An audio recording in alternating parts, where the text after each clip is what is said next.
You know, there's something we use every single moment of our lives, but we almost never ever think about it. I'm talking about measurement. And believe it or not, it all started thousands of years ago with this quiet revolution that literally built the world we live in today. So how do you build a civilization? I mean, really, think about it. It's a huge question, right? Your mind probably jumps to things like, I don't know, laws, armies, maybe writing. But what if I told you the real foundation, the bedrock of it all, is something way more basic, something you can't even see? Well, it all starts with this. Just simple, shared agreement. Think of it like an invisible contract that we all sign. One that says, my this much is the exact same as your this much. Without that fundamental trust, society as we know it, it can't work. It falls apart. Okay, to really wrap our heads around how important this is, let's do a little thought experiment. Let's try to imagine a world that just didn't have this concept. So, let's dive into section 1, a world without measure. Just picture this for a second. You're trying to trade grain, but one merchant's idea of a full basket is like half the size of another's. How is that fair? Or imagine trying to build a temple, a massive building, when every single worker's measurement for, say, a cubit is a totally different length. It's a recipe for disaster, right? The result is just chaos. You get unreliable buildings, taxes that make no sense, and people arguing all the time. The only way out of that mess is order, and that order is built on a shared standard.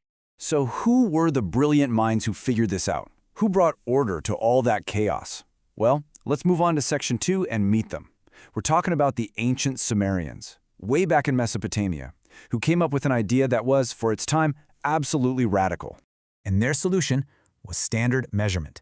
Now, I know it sounds so simple, so obvious to us today, but you have to understand, back then, this was a revolutionary concept.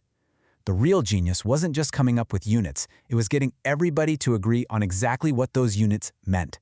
It's like they invented the operating system for society, a shared language of quantity that let their whole complex world run.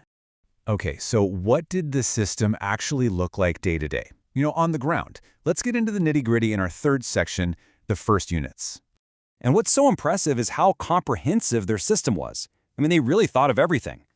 For weight, which was crucial for trade and valuables, they had the shekel and the mina.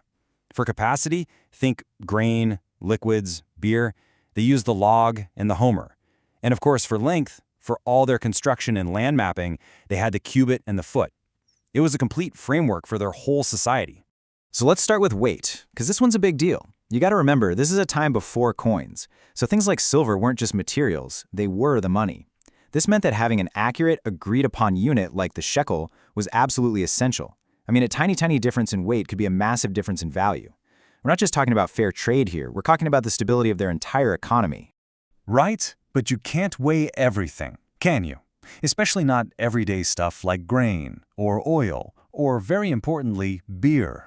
For all that, they needed a measure of capacity, and that unit was called the log. And here's where things get really cool. Archaeologists have been able to estimate the size of a log, and it comes out to roughly 541 milliliters. Now, 541 milliliters, that number probably doesn't mean a whole lot to you on its own. But what if I told you that's almost exactly the size of a standard water bottle you'd buy today? It's kind of mind-blowing, isn't it? Thousands of years later, their basic idea of a daily portion is a size we still recognize instantly. And this just shows you how brilliantly they were thinking. Because their system wasn't just for one thing, it scaled up perfectly. You had the small log for, your family's daily needs, but for the huge temple granaries or for state administration, they had a much bigger unit called the homer, and one homer was exactly 720 logs. It was this single, coherent system that worked for everyone, from the person in their kitchen all the way up to the palace. Okay, let's talk about our last category, length. I mean, to build those incredible cities and ziggurats, they had to have a standard, and they found one in the most convenient place possible, their own bodies. The unit was called the cubit, and it's literally just the distance from your elbow to the tip of your middle finger. Supernatural, totally intuitive, and hey, it's always with you.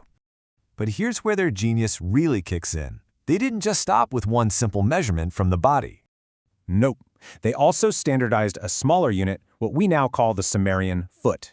And here's the key. They connected it to the bigger one with a precise mathematical rule. One Sumerian foot was exactly 2/3 of a cubit. And this is so important. That relationship wasn't just some random guess. It wasn't approximate. This shows a huge leap in thinking.